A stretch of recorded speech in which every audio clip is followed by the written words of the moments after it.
Un bon dimanche à tous. Aujourd'hui, nous sommes dimanche le 15 juin de l'an 2025. Donc, bienvenue à tous à la prédication de l'Église chrétienne évangélique en chemin. Donc, ça me fait plaisir d'être avec vous ce matin pour vous partager la parole, comme on le fait à tous les dimanches. Cette semaine, exceptionnellement, on le fait en mode Facebook Live. Exceptionnellement bien sûr. Ça va être suivi pour nos membres, ceux qui se connaissent, comme nos membres de notre Église, une rencontre Zoom juste par la suite. Donc, voilà en quelque sorte aujourd'hui. Je tiens à préciser, je veux remercier tous ceux qui nous ont donné un coup de main. C'était le mariage de mon garçon hier, Michael, qui s'est marié enfin. Oui, il s'est marié avec Graciela, sa fiancée. Donc, on a passé un excellent moment hier, autant pour la célébration que pour la noce. C'était un moment très fort pour nous, pour ma femme France et moi-même, pour la famille, les amis. On était 200 personnes environ, donc c'était vraiment un moment très, très riche, très heureux. Alors voilà, un grand merci à tous ceux qui étaient là, qui nous ont permis de vivre un moment aussi riche que celui-là. Donc, maintenant, allons-y avec la prédication. On est en ce 15 juin rendu à la séance 54 de l'Évangile de Jean. Donc, c'est cette étude qu'on a commencée il y a quand même pas mal de temps. Et on va poursuivre ça aujourd'hui. On est rendu dans l'Évangile de Jean, chapitre 5, les versets 25 à 29. Ça s'intitule La mort, les morts entendront la voix du Fils de Dieu. C'est une citation de Jésus lui-même. Les morts, dit-il, entendront la voix du Fils de Dieu. Donc, on va parler de ça aujourd'hui. Question qui peut paraître étrange parce que, ben, en fait, une question, un titre, puisque comment les morts peuvent-ils entendre? Puisqu'ils sont morts, alors il appartient à Dieu d'être capable de se révéler, même aux morts. Parce que la mortalité, dans notre condition physique, c'est l'arrêt d'une vie physique, mais la vie continue. Elle continue avec Dieu ou sans Dieu, mais elle continue de toute façon. Donc, c'est un peu ce sujet dont il va être question ce matin. Je vais commencer d'abord par mettre quelques bases assez simples pour comprendre qui est Dieu et quel est le rapport entre ce Dieu et notre salut, notre rédemption. Donc, il est commun chez les chrétiens, notamment chrétiens réformés surtout, d'affirmer que le salut des élus, donc de ceux qui sont sauvés, des chrétiens, repose sur le dessein de l'élection selon la prédestination. Donc, il est commun chez les chrétiens réformés de faire cette affirmation. Évidemment, cette affirmation, on ne l'invente pas. C'est l'Écriture qui le dit régulièrement, souvent, de plusieurs façons. Et la formule biblique la plus cohérente pour le dire, c'est que nous sommes sauvés selon le dessein d'élection de Dieu, selon la prédestination. Donc, destinés d'avance au salut. Donc, pourquoi affirmons-nous cela? Est-ce que c'est à cause que c'est une posture qui nous plaît? Parce qu'on peut se dire, ben, on a le choix entre cette posture-là ou une autre. En fait, c'est pas tellement une question de choix. C'est c'est à cause de la nature de Dieu, de qui Dieu est dans sa réalité éternelle. En d'autres mots, on ne choisit pas une posture. Je crois qu'on doit prendre celle que Dieu nous donne de lui-même. Et lorsqu'on comprend à travers quelques attributs, quelques éléments de la personne de Dieu qui il est, ça nous ramène forcément à comprendre que le salut ne peut pas être autre chose que reposant sur une prédestination selon un dessein d'élection de Dieu. Donc, Dieu nous a élus d'avance au salut. Maintenant, on va voir ça dans la première partie ce matin. Puis après ça, on va voir, mais comment on vit ça? Parce que là, ça pourrait ressembler à de la robotique, cette affaire-là. Hein? Se dire, bon, ben, on est coincé d'un dessin, il va arriver seulement ce que Dieu veut. Euh, Ça fait aucune différence ce qu'on en pense ou ce qu'on n'en pense pas, ce qu'on fait ou ce qu'on ne se fait pas. Alors que c'est pas exactement vrai non plus ça. Donc, c'est un peu la courroie de transmission entre deux grandes idées et j'ai pas la prétention de résoudre l'énigme. Il y a une grande énigme, il y a des mystères dans ça, mais comment on peut s'approcher se rapprocher le plus possible d'une réflexion cohérente là-dessus, qui nous montre bien que Dieu est parfaitement souverain sur tout et sur notre salut, et à la fois on joue un rôle. Donc on ne peut pas exclure l'un contre l'autre. C'est deux réalités, deux vérités qui œuvrent ensemble par la souveraineté de Dieu. Donc, c'est pour ça que on va commencer par se poser la question, mais qui donc est Dieu? Qui est-il? Donc, j'ai choisi 4 éléments, ou 5 éléments pour le décrire. Il y en a plus que ça, mais ça, ce sont les principaux. D'abord, qui Dieu est? Ben, on dit dans l'Écriture il est omniscient. Omniscient veut dire que Dieu sait tout. Mais il sait vraiment tout. Dieu ne sait pas les choses par apprentissage. Il ne les apprend pas par expérience. Dieu n'est pas un être suffisamment intelligent qui arrive à comprendre toutes choses sans limite. Donc, on ne parle pas d'apprendre, on ne parle pas de comprendre quand on parle de l'omniscience de Dieu. On parle d'un Dieu qui, sans apprendre et sans chercher à comprendre, sait tout. Donc, il est tout savoir, toute connaissance, toute compréhension. Dieu ne possède aucune forme d'évolution en lui. Donc Dieu n'en sait pas plus maintenant qu'il en savait il y a très longtemps. C'est ça, être omniscient. Le deuxième élément, Dieu est omnipotent. C'est intéressant aussi, l'omnipotence de Dieu. L'omnipotence veut dire que Dieu peut tout.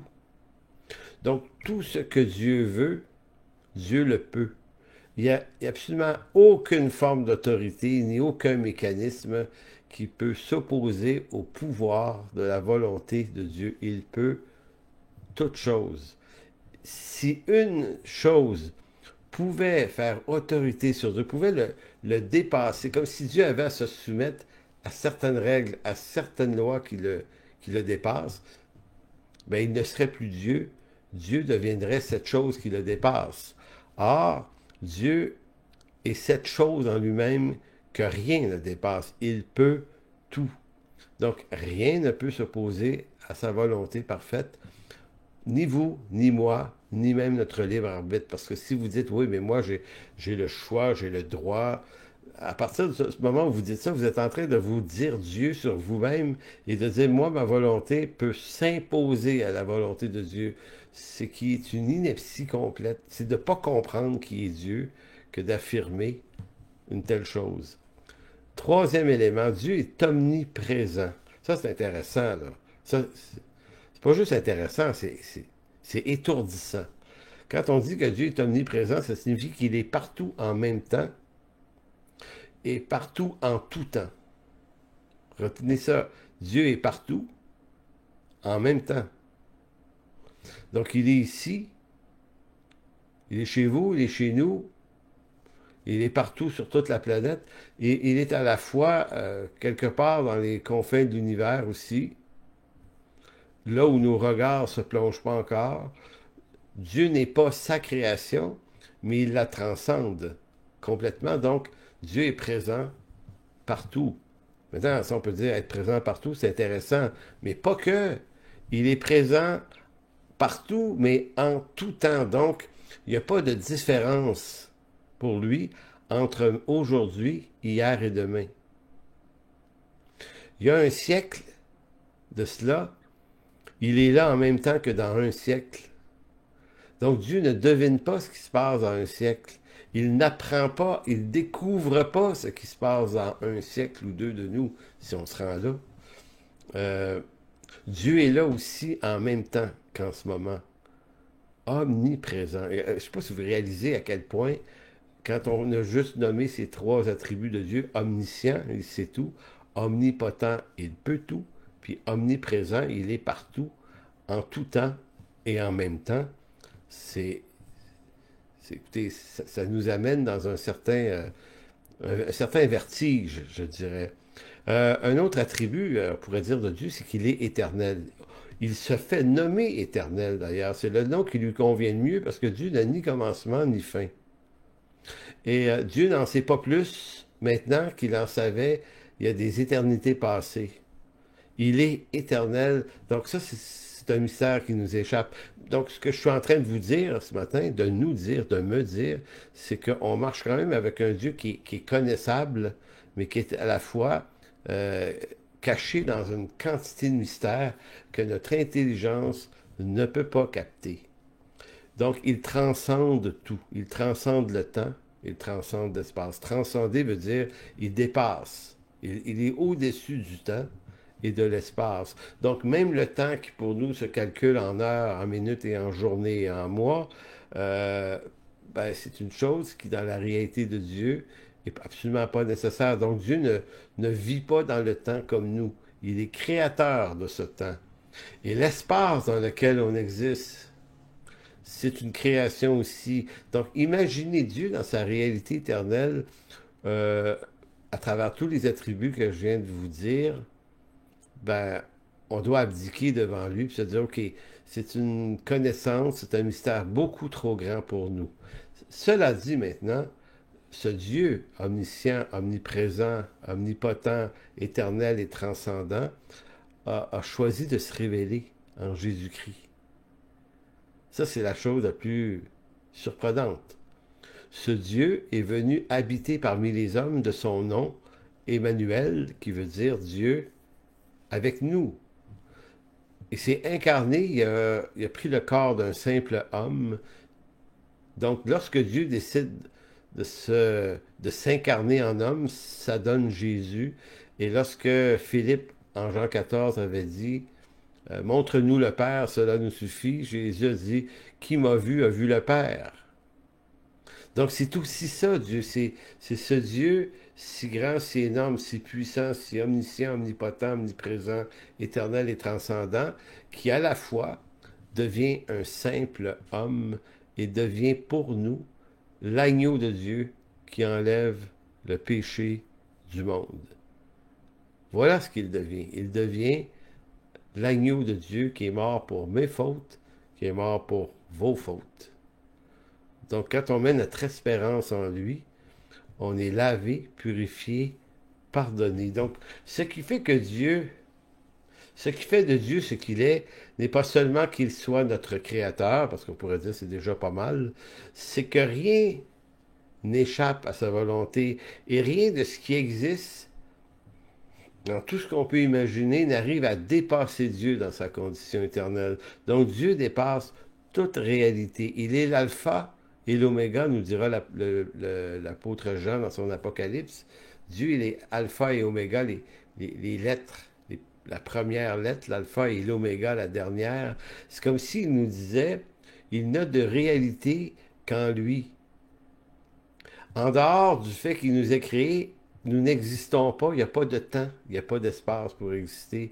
Nous existons à travers lui. Il est la réalité de l'existence de l'homme et de toute la création. Tout ça existe par lui et pour lui, nous dira l'apôtre Paul dans ses lettres. Donc c'est en vertu de qui est Dieu dans sa nature éternelle, donc tout ce qu'on vient de dire, que nous sommes forcés de reconnaître que Dieu est tout-puissant dans l'œuvre du salut de chacun de nous. Souvenez-vous que j'ai commencé en disant euh, pourquoi, chez les chrétiens comme nous qui adoptons une théologie réformée, pourquoi on affirme que Dieu, notre salut repose sur un dessein d'élection selon la prédestination. Ben, c'est pas parce que cette affirmation-là est préférence parmi tant d'autres, c'est à cause de qui est Dieu. Écoutez, si Dieu est omniscient, omnipotent, omniprésent, c'est l'éternel, il est transcendant et beaucoup d'autres choses que je nomme pas. C'est donc que notre salut peut pas avoir échappé d'aucune façon à sa volonté. Ni dans le temps passé, ni dans le temps présent, ni dans le temps futur. À cause de la nature de Dieu, le salut ne peut pas être autrement qu'être attribué à un dessein d'élection selon la prédestination. Donc, marcher avec Dieu, c'est d'apprendre d'abord à connaître Dieu. C'est pas à interpréter Dieu en disant, mais d'après moi, moi je pense que. Non, marcher avec Dieu, c'est apprendre à renoncer à ce qu'on a envie d'y penser, d'en penser, Et Job avait dit dans Job 42, texte très connu, le livre de Job, chapitre 42, verset 1 à 3, ça vous savez, Job, c'est celui qui a vécu toutes les misères inimaginables, là, la mort de ses enfants, puis le revers de fortune, malheur sur malheur, et puis à la fin, quand Dieu lui redonne tout ce qu'il avait perdu en plus, Job dira, Job 42.1, Job répondit à l'Éternel et dit, je reconnais que tu peux tout, tu es omnipotent, tu peux tout, et que rien ne s'oppose à tes pensées, rien. Quel est celui qui a la folie d'obscurcir mes desseins? On pourrait dire, dit l'Éternel, oui, j'ai parlé sans les comprendre, de merveilles qui me dépassent et que je ne conçois pas. Ce texte-là est fort. Rien ne s'oppose aux pensées de l'Éternel. Et au fond, quand on décide d'interpréter d'après nous qui est Dieu, qu'est-ce qu'on arrive à faire seulement, sinon qu'on obscurcit ses desseins. Et c'est ce qu'on ne doit pas faire. C'est pour ça que Paul mais Jean va dire, j'ai parlé, sans les comprendre, de merveilles qui me dépassent et que je ne conçois pas. Donc, on doit connaître Dieu au meilleur de notre capacité telle que l'Écriture nous révèle Dieu, mais à la fois, on doit également avoir l'humilité de reconnaître qu'il y a une quantité de mystères qu'on ne percera pas. Donc, étudier la théologie, c'est pas d'essayer de trouver des solutions pour colmater toutes les brèches, les mystères qui nous échappent. Non, quelquefois, on s'incline devant des mystères. On se dit, OK, c'est le plus loin qu'on peut aller pour comprendre maintenant. Gloire à ton nom, c'est parfait. On va se satisfaire de ce qu'on comprend, puis on va te laisser Dieu avoir des mystères, parce qu'on est des créatures finies. On a une finitude là, très très basse à cause du péché qui nous envahit. Donc, on marche par la foi, c'est-à-dire ici, dans une attitude de confiance. Donc, être chrétien n'est pas seulement de croire en Dieu. Non, beaucoup de monde croit en Dieu sur terre, là. Un chrétien ne croit pas en Dieu. Un chrétien, c'est quelqu'un qui croit Dieu. Qui croit Dieu sur sa parole en vertu des descriptions que Dieu donne de lui-même. Croire en Dieu ou croire Dieu implique de renoncer à nos conceptions de qui il est selon l'Écriture pour découvrir qui il est dans sa réalité éternelle. Donc c'est à partir de ces descriptions de lui-même qu'on peut commencer à imaginer, à penser, à réfléchir sur Dieu, à comprendre comment il œuvre, comment il nous sauve, comment il fait toutes ces choses. Si on ne commence pas par une pleine connaissance des attributs de Dieu, ben qu'est-ce qui va arriver? Qu'est-ce qu'on va faire? Ben, on va se faire une image de Dieu qui convient à ce qu'il nous plaît de croire. Donc voilà. Maintenant qu'on a dit ça, l'intertitre qui suit, c'est mais à la fois, mais à la fois. Maintenant que tout ça est dit, que ça c'est posé, que ça est tout à fait vrai, euh, il nous faut à la fois ne pas considérer le dessein d'élection de Dieu comme une issue sans espoir pour le salut des gens que nous aimons et qui, pour le moment, ne répondent pas nécessairement à l'Évangile. Grand dilemme, pourquoi moi il m'a sauvé, pourquoi il n'a pas sauvé mon voisin ou des gens de ma famille? Donc ici, on entre dans l'aspect émotionnel de la chose. On voudrait que tous soient sauvés. On comprend que tous ne le sont pas. Maintenant, on pourrait également colmater le truc en disant, en durcissant la position, en disant, ben, il n'y a rien à faire, il n'y a rien à changer. Qu'est-ce qu'on peut faire? Ben, évidemment, le salut vient de Dieu, on ne peut pas, nous autres qui sauvent.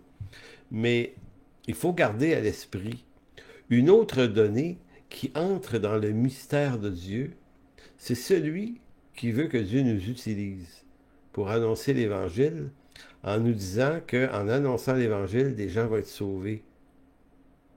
Donc c'est comme si Dieu disait, annoncez l'Évangile et moi je refuse personne qui va venir à moi. Donc, une personne ne pourrait pas se dire, je voudrais bien aller vers Jésus, mais tout d'un coup, je ne fais pas partie de son dessein. Je vais perdre mon temps. En fait, non. Quiconque vient à lui, il le reçoit. Donc, quiconque aujourd'hui entend cette parole et se tourne vers Dieu, hein, met sa foi en lui pour son salut, croient que Christ, que Jésus-Christ, l'agneau de Dieu est mort pour ses péchés, puis se disent, ben moi je crois ça, j'adhère à ça, ben te voilà sauvé. Parce que le salut vient de confesser que Jésus-Christ est ton Seigneur et ton Sauveur aussi.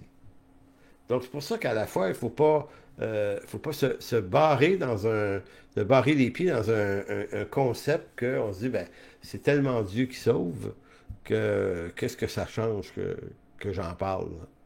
Qu'est-ce que ça change d'annoncer l'Évangile? Mais non, la mission de l'Église, il faut garder à l'esprit que la mission de l'Église, c'est d'annoncer l'Évangile et nous, on doit le faire bien qu'on comprenne les mécanismes divins, comme je les ai expliqués tout à l'heure, l'omniscience, l'omnipotence, c'est le moteur sous le capot, là, tout ça. Là. Mais on doit saisir notre petitude aussi dans ça, notre finitude. On doit absolument comprendre qu'on ne comprend pas tout, qu'on ne peut pas tisser, attacher tous les fils pour que ça tienne. Il y a des, il y a des surprises, pas des surprises, des mystères, des choses qui nous échappent. Job le disait, il y a des choses qu'on ne peut pas concevoir. Donc c'est pour ça que nous, en même temps qu'on comprend les mécanismes, on doit vivre sans se soucier des mécanismes divins qui procèdent du dessein d'élection, parce que le plan de Dieu est aussi pour nous entouré d'une foule de mystères qui échappent et dépassent notre entendement. Et c'est important de garder cette posture. J'ai encore en mémoire un souper que j'avais eu avec quelques amis ici à Montréal, peut-être 10-12 ans de ça, avec Dr Amar Jabala, le regretté Amar Jabala, qui est décédé il y a quoi, 2 ans.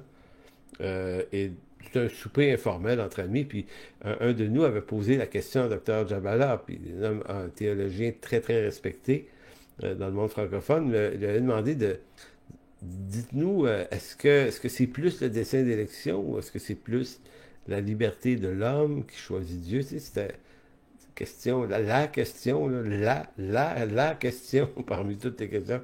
Et lui avait dit, c'est les deux. Puis il nous avait dit, cherchez pas à essayer d'en imposer une sur l'autre. Ces deux mécanismes donnés par Dieu qui fonctionnent ensemble. Donc en théologie, on se soucie de comprendre les mécanismes de la personne de Dieu, mais à la fois, lorsque on existe, qu'on vit cette vie, ben, on annonce l'Évangile sans se soucier des mécanismes, à savoir, est-ce que cette personne-là à qui j'annonce l'Évangile est-elle prédestinée ou non? Non, je n'ai pas à me poser cette question-là. J'ai simplement annoncé l'Évangile parce que le mécanisme du salut dépend du message annoncé et proclamé curieusement par des hommes. Donc, on pourrait dire, les femmes, là, les chrétiens, ont reçu pour mandat d'annoncer l'Évangile et Dieu a le mandat de sauver par l'Évangile des hommes. Ça se complète. Vous savez, en Jean 5, et là je lis le texte du jour, Jean 5, 25, verset 29, qui dit « En vérité, je vous le dis. » Et là, c'est important, là. En vérité, je vous le dis, l'heure vient et elle est déjà venue où les morts entendront la voix du Fils de Dieu et ceux qui l'auront entendu vivront. Car comme le Père a la vie en lui-même, ainsi il a donné au Fils d'avoir la vie en lui-même. Et il lui a donné le pouvoir de juger parce qu'il est le Fils de l'homme. Ne vous étonnez pas de cela, car l'heure vient où tous ceux qui seront dans les sépulcres entendront la voix. Ils en sortiront, et ceux qui auront fait le bien se ressusciteront pour la vie, au sens de vie éternelle, mais ceux qui auront fait le mal ressusciteront pour le jugement. Donc, j'avais déjà parlé dans les séances précédentes, je ne répéterai pas tout ça, mais on avait vu qu'il y avait ici des éléments prophétiques qui relèvent d'Ézéchiel, notamment Ézéchiel 37 et certains textes qui annoncent la nouvelle alliance. Donc, il y a ces textes prophétiques qui annonçaient la résurrection des morts et la vallée des ossements où Dieu redonne vie à ses cadavres.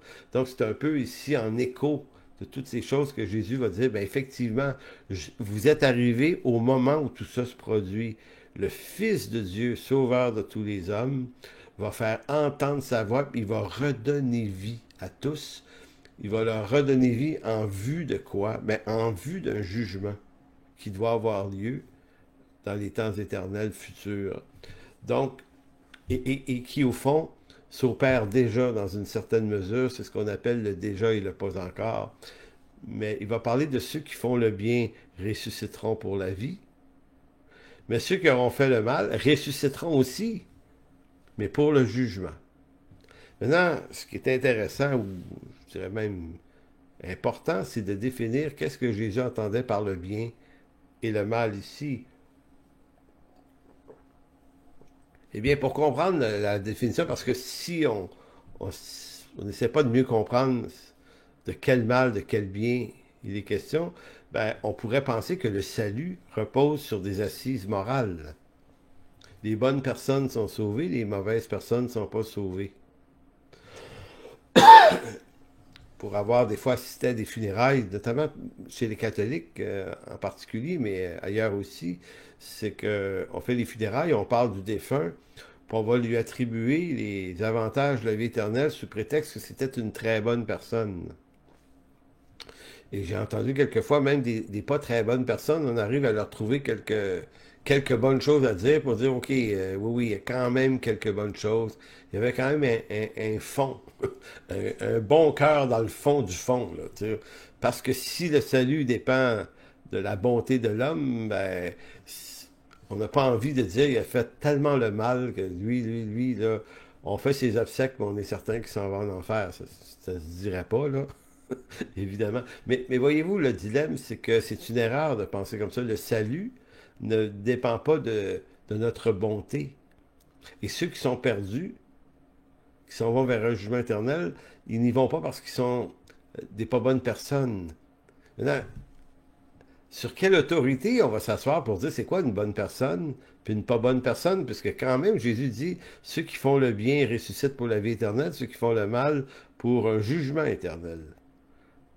Ben, encore là, en théologie, ce qu'on fait, on décide de se taire et de laisser parler l'Écriture. Qu'est-ce que l'Écriture nous apprend là-dessus? Alors, allez dans Jean chapitre 3. 2 chapitres avant, la réponse est là. Jean chapitre 3, versets 17 à 21. On va tout comprendre sur ce que veut dire Jésus quand il parle de quelqu'un qui fait le bien et de quelqu'un qui fait le mal. Donc, voyons. Verset 18. Celui qui croit en lui, en Jésus, là, n'est point jugé, mais celui qui ne croit pas est déjà jugé parce qu'il n'a pas cru au nom du Fils unique de Dieu qui est Jésus. Et ce jugement, c'est que la lumière, écoutez bien, là, c'est tellement clair, le jugement, c'est que la lumière, qui est lui-même le Christ, étant venu dans le monde, les hommes ont préféré les ténèbres à la lumière parce que leurs œuvres étaient mauvaises. Car quiconque fait le mal, ah, réponse ici. Qu'est-ce qu'une personne qui fait le mal dans la définition de Jésus? C'est quelqu'un qui est la lumière. Donc, c'est pas juste une question d'être une bonne ou une mauvaise personne. C'est qu'est-ce que tu fais de Jésus, la lumière? Qu'est-ce que tu fais? Est-ce que tu rejettes? Est-ce que tu es la lumière? Ou est-ce que tu reçois cette lumière? Donc, je relis verset 20. Car quiconque fait le mal est la lumière, il ne vient point à la lumière de peur que ses œuvres ne soient dévoilées. Mais celui qui agit selon la vérité vient à la lumière afin que ses œuvres soient manifestes parce qu'elles sont faites en Dieu. Donc vous avez ici là, le partage, le bien et le mal sont définis par Jésus lui-même. Encore une fois, on n'a pas à mettre notre définition, là, on va prendre celle que lui donne. Donc quand il va dire au verset 29, de Jean 5, hein?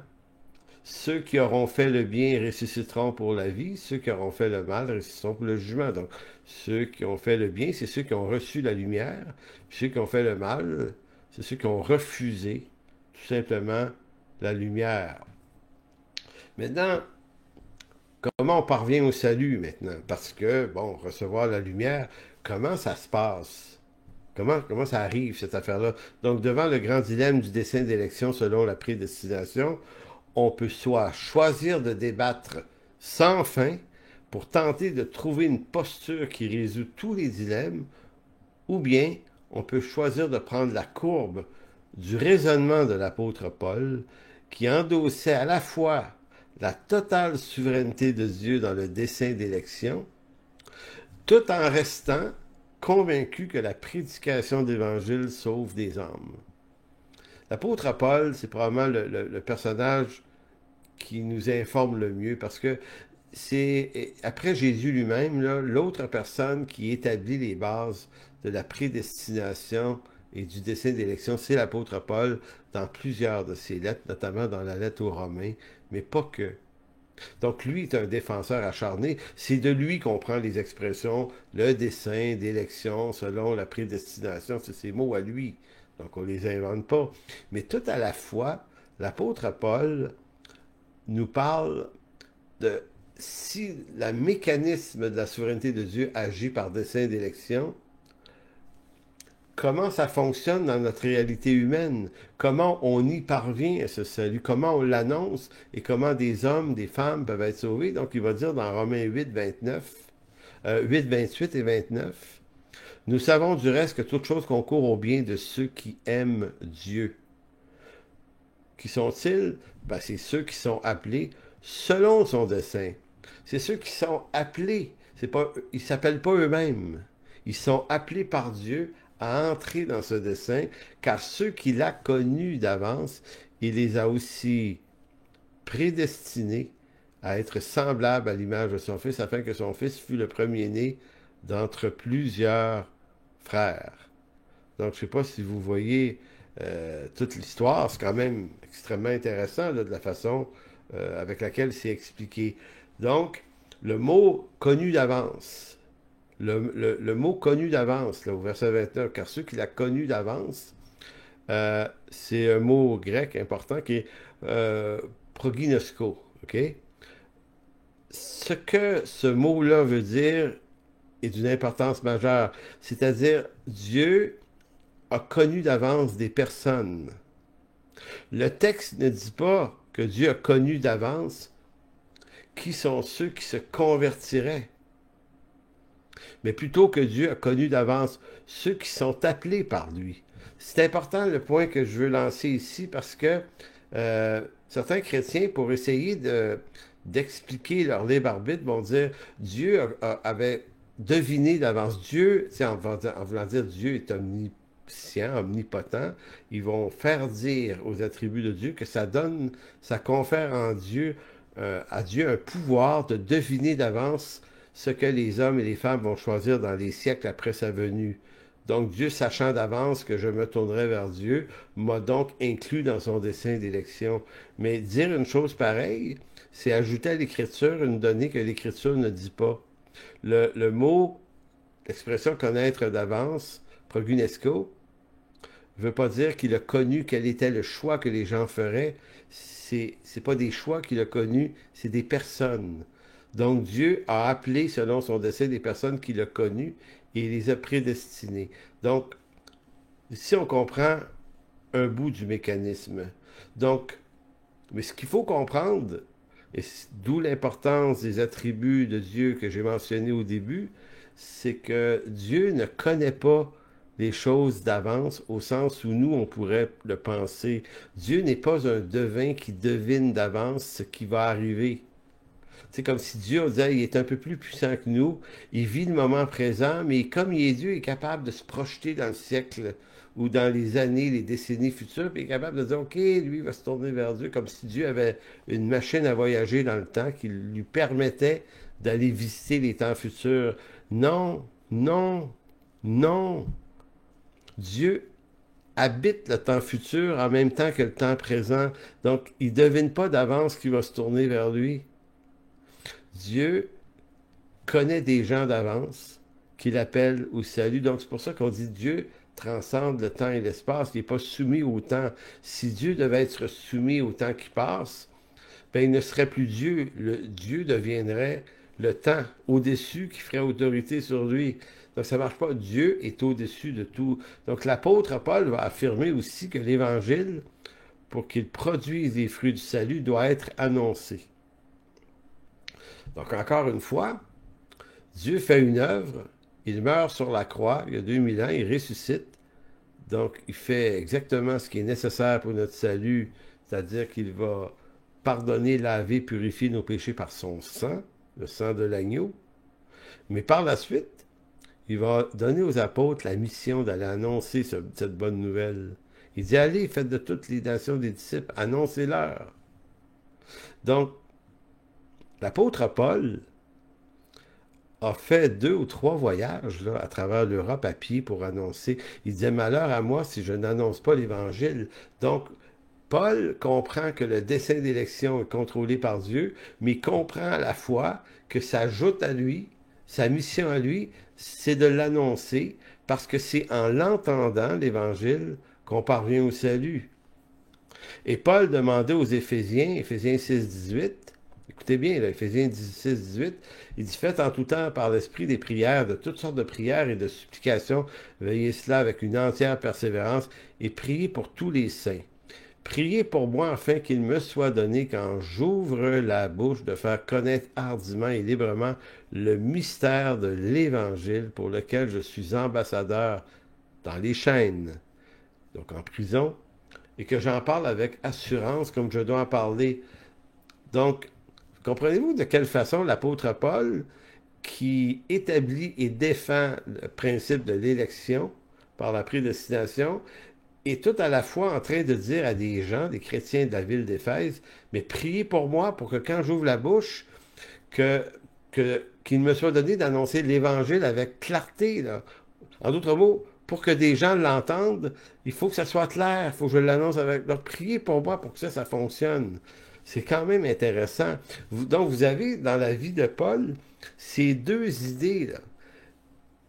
Dessein d'élection selon la prédestination, mais en parallèle avec une annonce de l'Évangile qui doit être entendue par les hommes, parce que c'est le moyen par lequel Dieu sauve des hommes, c'est par la proclamation, la prédication de l'Évangile. C'est intéressant. Et là, on peut arriver, on se dit, est-ce qu'il n'y a pas une contradiction? Si Paul croit que c'est seulement le dessein d'élection, la prédestination, il aurait pu se dire, ben, à quoi bon sortir de chez moi? Je vais rester chez nous, c'est Dieu qui sauve, il n'y a rien à faire, j'ai aucun rôle dans ça. Paul dit, non, non, on a un rôle, puis on va le jouer. Puis il ne faut pas que le rôle qu'on joue dans la mission d'annoncer l'Évangile, qu'on vienne, je dirais, l'embarrasser du fait qu'on se dit, ouais, mais c'est le dessein de Dieu par élection qui sauve. Donc, non, non, Paul dit, ça, là, c'est la mécanique, c'est sous le capot. Maintenant, là, quand tu conduis une auto, là, ta voiture, là, tu ne conduis pas la tête dans le moteur, hein, mais le visage dans le pare-brise. Hein? Tu poses les gestes dans ta voiture, le freinage, la pédale à essence. Tu t'installes dans le cockpit, puis tu conduis ta voiture. Si tu te mets à faire dans le moteur, tu vas avoir un accident. Évidemment, c'est un exemple ridicule, mais je veux juste montrer par là que il y a des fois, il faut se mettre les mains dans le moteur pour comprendre comment ça marche. Puis il y a des fois qu'il faut fermer le capot puis conduire la voiture. C'est un petit peu ça. Comprendre les mécanismes du salut dans l'éternité voulue par Dieu, c'est une chose. Mais en même temps, il faut annoncer l'Évangile. Et c'est pour ça que Paul demandait qu'on le soutienne en prière. Dans Romains 10, voici ce qu'il ajoute. Et je vais vous faire remarquer la quantité de fois où le verbe entendre, qui est dans le grec, akouo, akouo, A-K-O-U-O. Donc, on a la francisation là, de ce mot-là là, qui va pour Louis et l'écoute. Revient 4 fois dans son texte. Écoutez bien comment c'est dit. Romains 10, 12, il n'y a aucune différence entre le juif et le grec, puisqu'ils ont tous un même Seigneur qui est riche pour tous ceux qui l'invoquent. Car quiconque invoquera le nom du Seigneur sera sauvé. Voyez-vous ici, Paul présente le salut par un autre angle.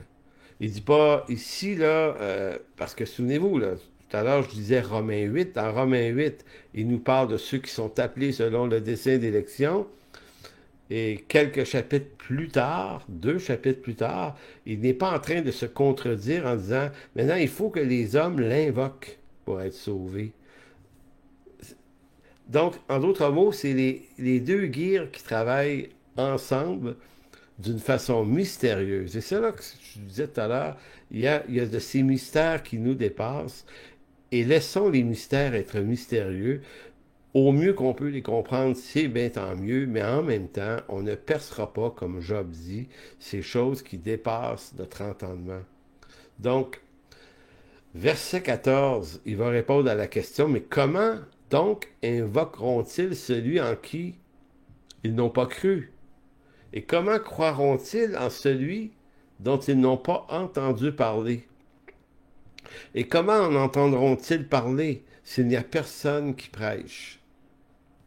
Et comment y aura-t-il des prédicateurs s'ils ne sont pas envoyés? Pardon. Selon qu'il est écrit, qu'ils sont beaux les pieds de ceux qui annoncent la paix, de ceux qui annoncent de bonnes nouvelles, mais tous n'ont pas obéi à la bonne nouvelle aussi. Isaïe a dit, Seigneur, qui a cru à notre prédication? Ainsi la foi vient de ce qu'on entend, et ce qu'on entend, à quoi? Vient de la parole de Dieu. Donc, le verbe entendre revient souvent parce qu'il devient un verbe extrêmement important dans la réalité biblique.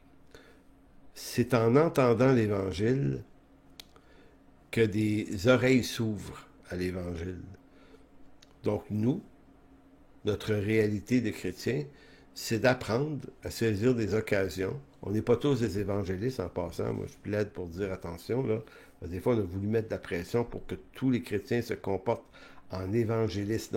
Un évangéliste, c'est une vocation qui est donnée à certains dans l'Église, tout comme il est donné à certains d'autres vocations.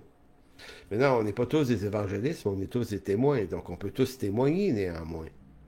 Hein? Dieu ne sauve pas par l'annonce des évangélistes. Tout le monde peut être utilisé, mais néanmoins, comprenons que si on n'est pas un évangéliste, on n'aura peut-être pas cette facilité que l'évangéliste a reçue, pardon. Donc, il faut remarquer dans le texte de Paul le rapprochement qu'il fait avec ce qu'on avait dit tout à l'heure. Quand je vous parlais du verbe entendre dans Romains, là, la foi vient de ce qu'on entend vient de la parole de Christ, Romains 10, 17. Si vous jumelez ça, puis vous retournez dans Jean 5, 25, vous voyez la cohésion. En vérité, je vous le dis, l'heure vient, et elle est déjà venue, où les morts entendront. À quoi? Entendront la voix du Fils de Dieu, et ceux qui l'auront entendu vivront.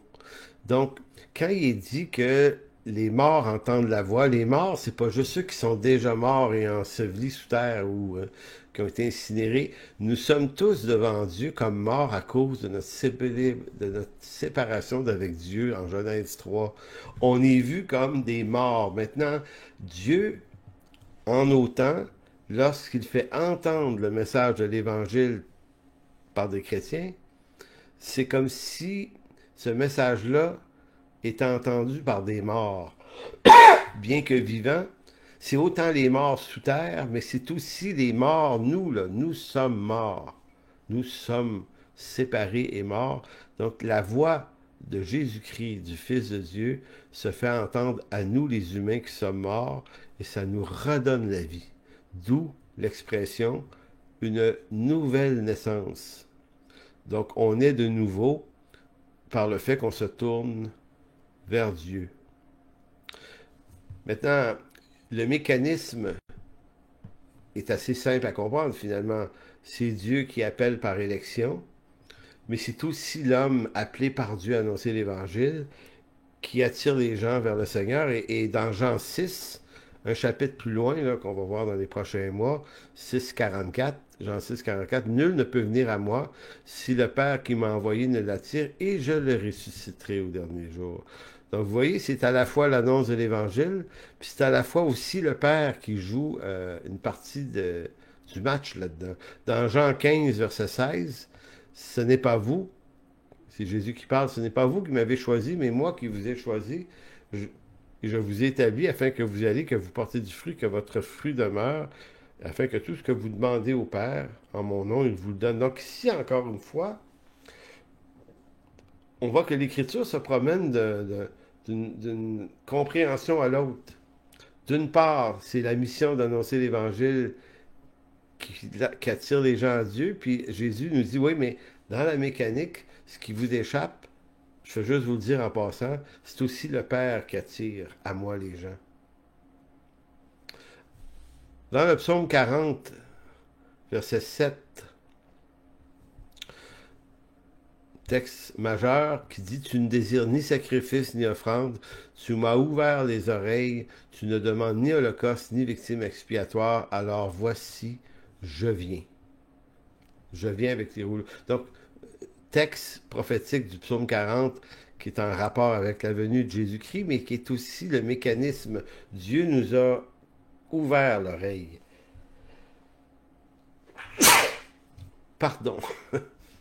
Donc, la foi vient de ce qu'on entend. Donc, tout est une affaire d'oreille. Tout est une affaire d'oreille. On entend, et pour qu'on entende l'Évangile et qu'on vienne à la foi, il faut que Dieu nous sculpte, nous creuse une oreille pour que le message entre dans notre entendement. Donc, c'est pour ça qu'on voit continuellement que c'est à la fois l'œuvre de Dieu, puis c'est à la fois l'œuvre de l'homme aussi. Donc, je vais aller vers ma conclusion maintenant.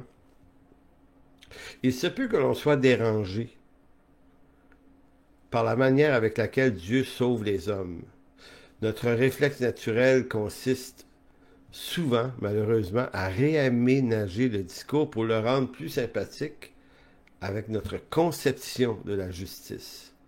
C'est pourquoi certains sont sauvés, pourquoi d'autres ne le sont pas. Bon, on va essayer de colmater la brèche en disant, il me semble que si Dieu est bon, on ne devrait pas laisser des gens se perdre. Puis il y a plein de choses là-dedans. Puis c'est là qu'il faut faire attention de ne pas contaminer le message de l'Évangile par des objections que nous, on pose.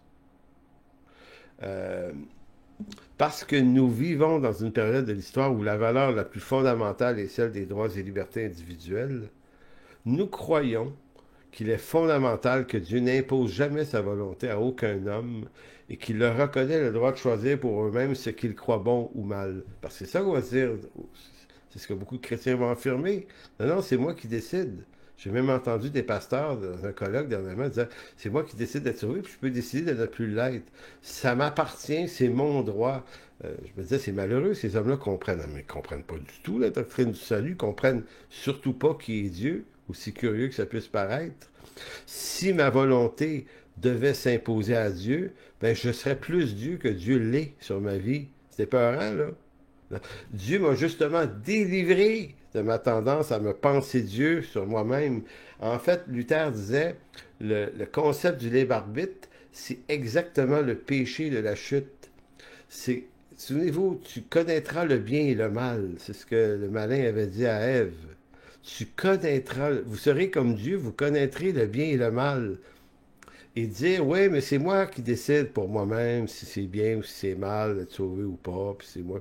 Ben, c'est d'être dans un raisonnement de la perdition. Non, il faut que le salut, le mécanisme du salut qui me sauve, il faut qu'il soit plus fort que mes mécanismes de perdition à moi. Sinon, je reste perdu.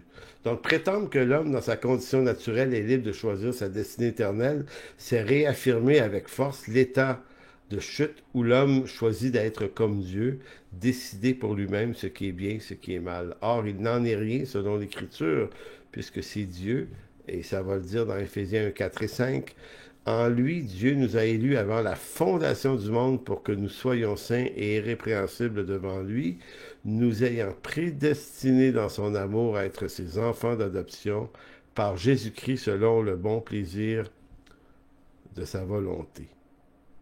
Donc, en conclusion de quoi,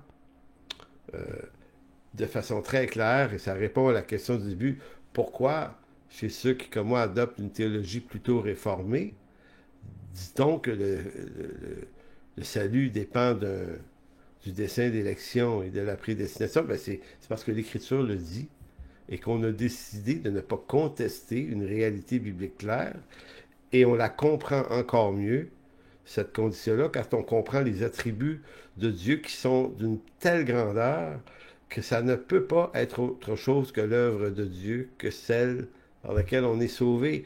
Mais à la fois, j'ai quand même voulu aussi, et en même temps aujourd'hui, se rappeler, non pas mettre un équilibre entre deux réalités, mais comprendre qu'à la fois, le salut est dispensé par la proclamation qu'on en fait autour de soi. Et des hommes, des femmes vont se tourner vers Dieu euh, parce qu'on a amené l'Évangile. C'est tout. Donc nous, on a cette responsabilité-là. Et Dieu, lui, est celui qui sauve. Donc en espérant de ne pas avoir ajouté au mélange, s'il y en a un pour vous, euh, plutôt, j'apprécierais d'avoir plutôt éclairé l'affaire un peu mieux. Et on n'arrive jamais au bout de cette histoire-là. Moi, j'ai appris à vivre en paix avec le fait qu'il y a une zone de mystère, de choses que je ne comprends pas encore. J'essaie bien de les comprendre, mais c'est pas plus grave que ça de ne pas les maîtriser, parce que c'est ainsi que l'Écriture nous les propose. Donc, écoutez, on va juste prier et on va s'interrompre là-dessus. Alors, Seigneur, merci de bénir ce moment. Ce moment, Seigneur, où ta parole nous éclaire de toutes sortes de façons sur qui tu es d'abord, dans ton caractère éternel, dans ta nature, dans tes attributs, Seigneur. Puis à la fois, Seigneur, on apprend comment tu nous sauves, comment la foi nous est parvenue, et comment, en entendant la parole, tu nous invites aussi à se tourner vers toi. Alors, merci de sauver encore aujourd'hui. Et j'adresse pour tous ceux qui entendent ce message ce matin, que si vous avez entendu sa voix ce matin, tournez-vous vers lui. Demandez-lui pardon pour vos fautes. Convertissez-vous à lui. Choisissez de prendre sa parole au sérieux maintenant et marchez dans ses voies, parce que c'est ainsi que on montre par là qu'on lui appartient. Alors, merci. Bonne journée à tous. À la prochaine.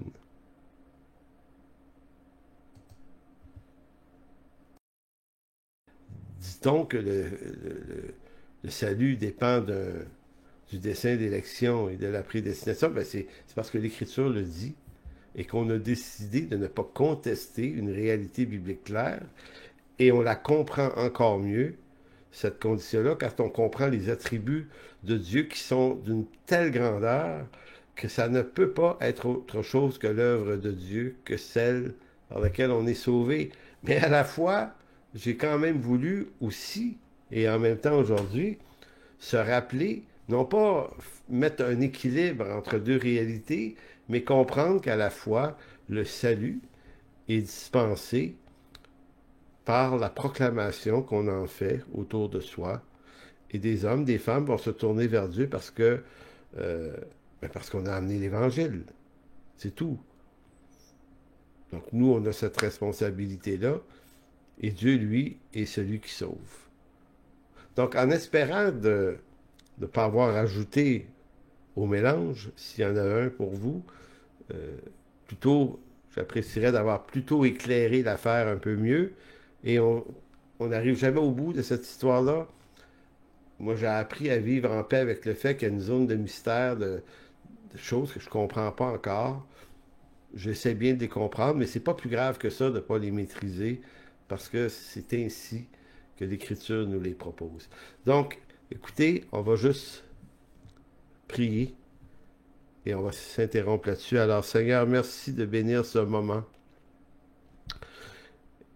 Ce moment, Seigneur, où ta parole nous éclaire de toutes sortes de façons sur qui tu es d'abord, dans ton caractère éternel, dans ta nature, dans tes attributs, Seigneur. Puis à la fois, Seigneur, on apprend comment tu nous sauves, comment la foi nous est parvenue, et comment, en entendant la parole, tu nous invites aussi à se tourner vers toi. Alors, merci de sauver encore aujourd'hui. Et j'adresse pour tous ceux qui entendent ce message ce matin, que si vous avez entendu sa voix ce matin, tournez-vous vers lui. Demandez-lui pardon pour vos fautes. Convertissez-vous à lui. Choisissez de prendre sa parole au sérieux maintenant et marchez dans ses voies parce que c'est ainsi que on montre par là qu'on lui appartient. Alors, merci. Bonne journée à tous. À la prochaine.